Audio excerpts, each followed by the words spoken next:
Shalom Aleichem, Besem Yeshua Hamasyah, salam sejahtera di dalam nama Tuhan Yesus Kristus. Bersama saya Pendeta Henry Tandianta BBS. Kali ini kita akan membahas sebuah tema ya. Tema ini dari diskusi kami. Ini ada berapa nih? Ada 20 pertanyaan di dalam diskusi kami ya. Tanya jawab begitulah ya. Ini sebenarnya tidak satu hari ini ya. Ini lebih 3 harian deh ya. Mereka kan nanya itu 4, 5, 6 pertanyaan terus stop. Nanti lanjut lagi, besok lagi dia tanya lagi ya. Begini judulnya, Tritunggal tidak pernah esa ya, saudara-saudara ya. Very clear, tegas ya.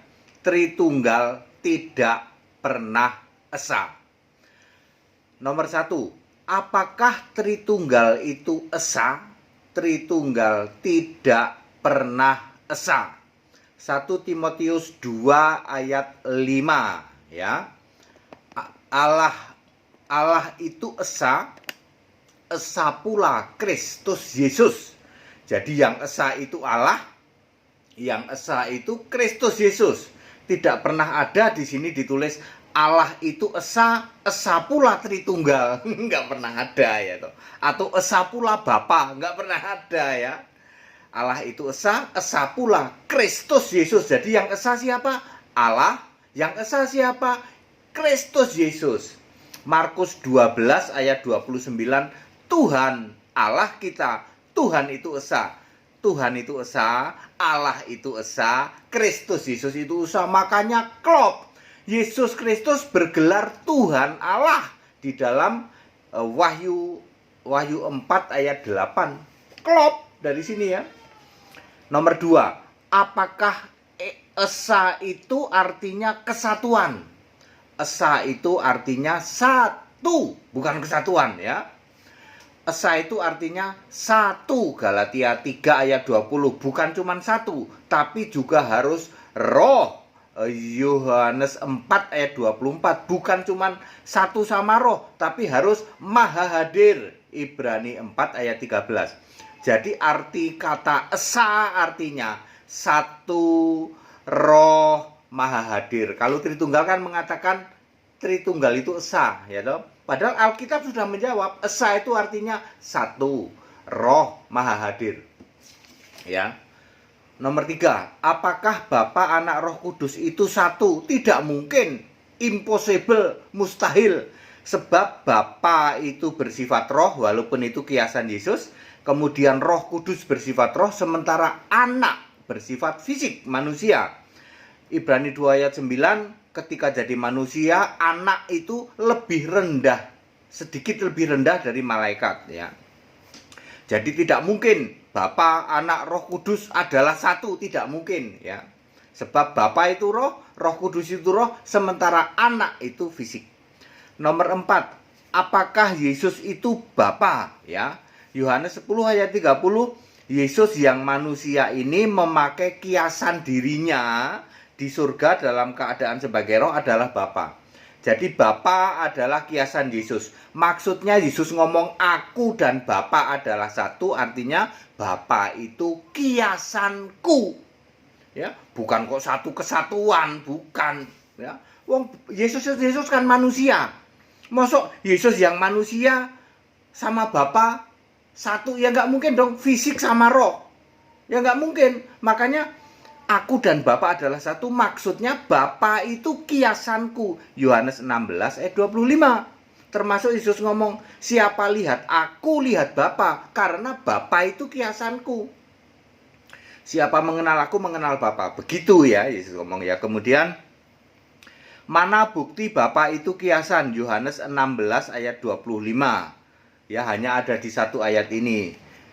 Semua ini kukatakan kepadamu dengan kiasan.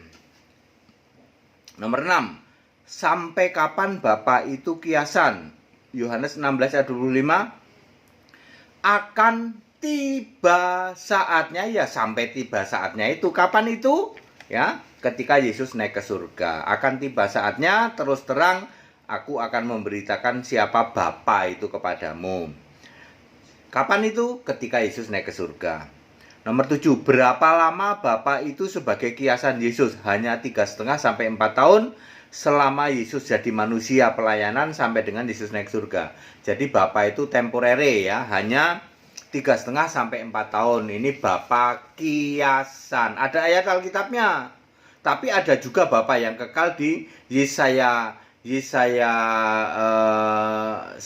ayat 5. Nanti ceritanya Bapa yang kekal itu adalah Alfa Omega. Ini Bapa kiasan ya. Apakah para rasul paham bahwa Bapa kiasan itu sudah berakhir? Apakah para rasul paham bahwa Bapa kiasan itu sudah berhasil? Oh, paham sekali. Yohanes 16 ayat 30. Sekarang kita tahu bahwa engkau mengetahui segala sesuatu dan tidak perlu orang bertanya kepadamu. Maksudnya mengetahui segala sesuatu itu apa? Allah. Para rasul itu tahu. Wah, sekarang kami tahu nih Yesus. Kami tahu, paham. Sekarang engkau ini mengetahui segala sesuatu. Artinya Yesus itu Allah. Ya.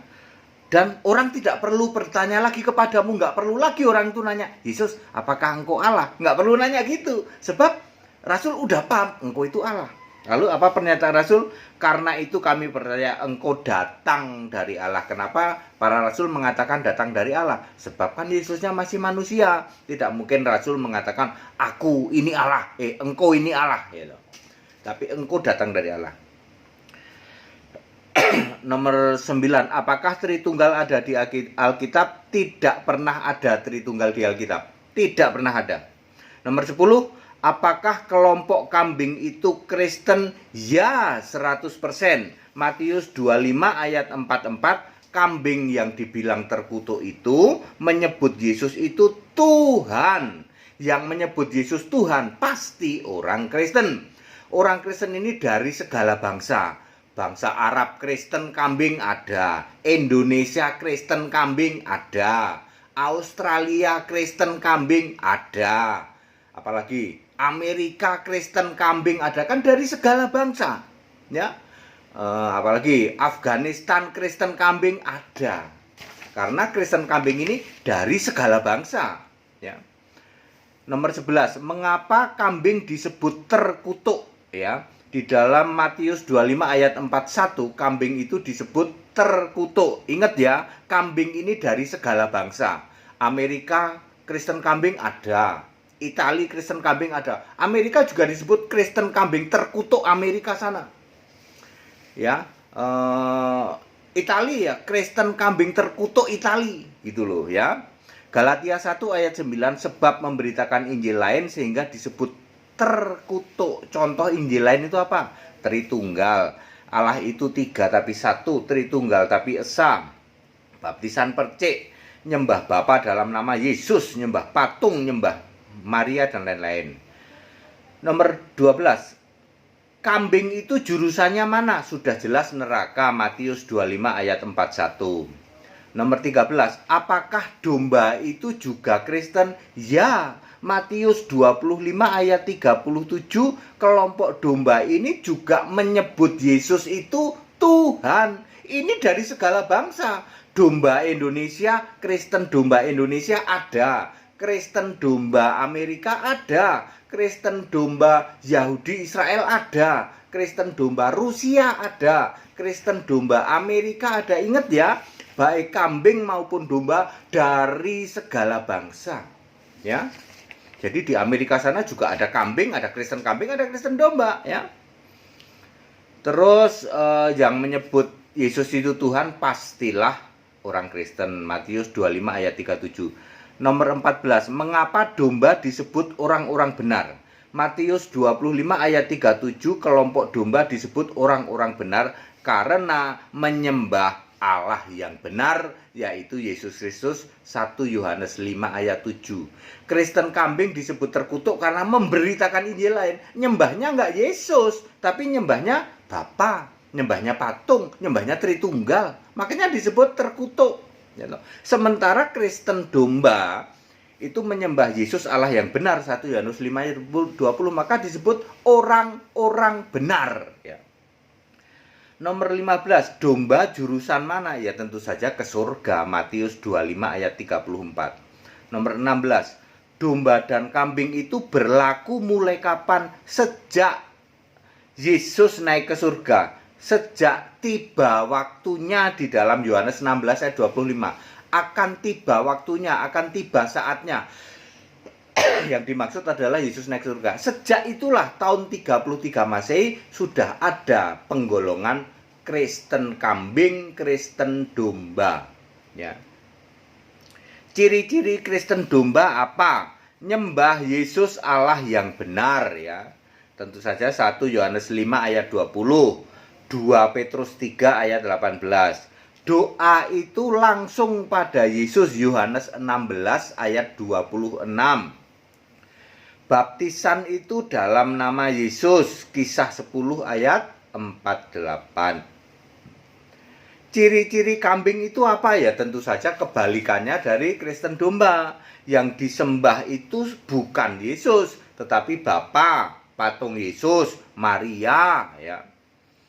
Terus doa itu masih Bapa kami, bukan doa langsung ke Yesus, ya. Ya, kemudian baptisan itu masih Bapa, Anak, Roh Kudus, ya. Bapak Ibu Saudara, kalau Anda hari ini masih doa Bapa kami, Anda harus bisa menghadirkan Yesus loh. Doa Bapa kami itu hanya berlaku ketika Yesus ada di bumi. Begitu Yesus naik ke surga, rasul-rasul tidak ada yang doa Bapa kami, ngerti? Baptisan Bapa, Anak, Roh Kudus itu hanya ada ketika Yesus ada di bumi. Ketika Yesus sudah naik ke surga, rasul-rasul tidak ada yang melakukan baptisan Bapa, Anak, Roh Kudus. Paham? Ya? Ayat Alkitab tidak ada yang menulis rasul-rasul membaptis dalam Bapa, Anak, Roh Kudus setelah Yesus naik ke surga. Yang masih melakukan itu, Anda harus bisa menghadirkan Yesus. Anda yang masih doa Bapa kami, harus ada Yesus di situ, sehingga Anda doa Bapa kami. Anda yang masih nyembah Bapa, harus ada Yesus. Lah kalau Anda nggak bisa menghasilkan mendatangkan Yesus ke bumi, ya berarti ya ora waras no. Nomor 18 sudah ya. Nomor 19, apakah ada pendeta kambing? Loh, kalau Kristen kambing saja ada, Kristen kambing pasti ada pendeta kambing, pasti ada gereja kambing. Ya kan begitu, ya. Demikian pula Kristen domba pasti ada pendeta domba, ada gereja domba, pasti ada.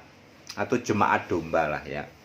Nomor 20, siapakah biang penyesatan Kristen kambing? Tak lain dan tak bukan 100% iblis. Kenapa begitu? Karena di dalam Matius 25 ayat 41 Yesus mengatakan, enyahlah sana kamu satu grup sama iblis dan malaikatnya. Jadi Kristen kambing itu menjadi anak buahnya iblis. Ini ayat Alkitab, ya. Anda yang menolak nyembah Yesus sebagai Allah, Anda jadi anak buahnya iblis. Ayat Alkitab. Beda dengan Kristen domba, ya. Kristen domba yang diberkati Bapa. Mari kamu yang diberkati Bapa. Di ayat 34. Demikian pula di ayat 46. Domba hidup yang kekal, sementara kambing adalah binasa kekal di lautan api. Oke, Bapak Ibu Saudara, ini 20 pertanyaan ya. Sebenarnya ini tidak dalam satu hari mereka nanyanya. Saya kumpulin aja ya. Very clear ya Pak ya. Yang perlu saya garis bawahi bahwa tidak pernah ada Tritunggal itu, tapi satu tidak pernah ada. Yang disebut Kristen kambing itu dari segala bangsa. Di Amerika ada Kristen kambing, makanya itu ayat Alkitab kan dipisah, dikumpulkan segala bangsa ya, maksudnya Amerika juga ada, semua Rusia, Amerika, Arab, lalu dipisah, ini Kristen domba, ini Kristen kambing ya. Kristen kambing ini suka teriak-teriak ya, Yesus, bukankah aku bernubuat demi namamu? Bukankah aku menyembuhkan orang sakit demi namamu? Yang gitu-gitu ya. Terus Yesus bilang, aku nggak kenal kamu. Itu Kristen kambing ya. Hari ini Anda masih lihat itu. Urusannya kemana Pak? Binasa ke neraka ya. Jadilah Kristen domba. Syaratnya gampang. Dimulai dengan baptisan supaya namamu tertulis dalam kitab kehidupan. 6 Juni baptisan di Kelapa Gading ya. Ayo yang daerah-daerah Kelapa Gading ikut ya. Sudah banyak yang daftar ya. 6 Juni Sabtu ini 6 Juni jam 10 pagi ke Kelapa Gading ya. Hubungi nomor-nomor WA yang ini. 12 Juni di Cikarang ya. Kemudian 20 Juni di Pamulang. 27 Juni di Tangerang Kota. Tempat-tempat lain di daerah nanti mengikuti cabang-cabang ya, karena cabang-cabang baru minggu depan kita kirim kirim penetapan sebagai cabang ya. Nanti di sana juga boleh membaptis ya di kota-kota terdekat dari Anda. Segala hormat kemuliaan untuk Yesus Allah yang benar. Yang mau ikut sekolah Alkitab silahkan ya. Angkatan sekarang ini angkatan 14 sudah 100 berapa ya? Hampir 140-an dah ya. Hampir 140-an. Angkatan 14 ini ya. Kita sudah angkatan berapa sih? 9, 10, 11, 12, 13, 14. Kita sudah mengadakan 6 angkatan. Rata-rata satu angkatan dipukul rata 150. Makanya sekarang ini sudah mencapai 900 gitu. Satu angkatan itu rata-rata 150. Ada sih yang sampai nomor 200. Nanti yang angkatan berikutnya 100 sekian. Jadi average rata-rata 150. Kita sudah angkatan 9, 10, 11, 12, 13, 14. Sekarang angkatan 14, 6 angkatan rata-rata 150, maka murid kita sekarang ada 900, sudah meluluskan 226 ya. Ya, doakan untuk debat juga ya, doakan juga. Kami sudah mendengar berita bahwa ada pendeta besar sudah tobat jadi Allah Esa. Kami nanti akan mengarrange pertemuan dengan pendeta cukup besar ya. Pendeta ini sudah terkenal ya, mantan mentorku ya, mantan mentor saya ya. Sekarang dia sudah menyatakan kami sudah Allah Esa full. Kalau kemarin masih ragu-ragu, kadang-kadang Tritunggal, kadang-kadang masih setengah-setengah. Kalau sekarang katanya sudah menyatakan kami Allah Esa. Kami sedang mengarrange pertemuan dengan beliau. Sudah sama-sama kenal saya ya, wong dulu hopeng saya ya. Kalau itu jadi Allah Esa, Anda bisa bayangkan kami juga akan merekrut lagi gereja besar. Jadi benar nanti 2022 Indonesia Gereja Esa. Ya, semua akan nyembah Yesus. Tritunggal sudah lewat gitu. Ya. Demikian silakan menghubungi nomor-nomor yang ada. Tetap bersama saya Pendeta Hendy Tandianta BPS. Haleluya. Amin.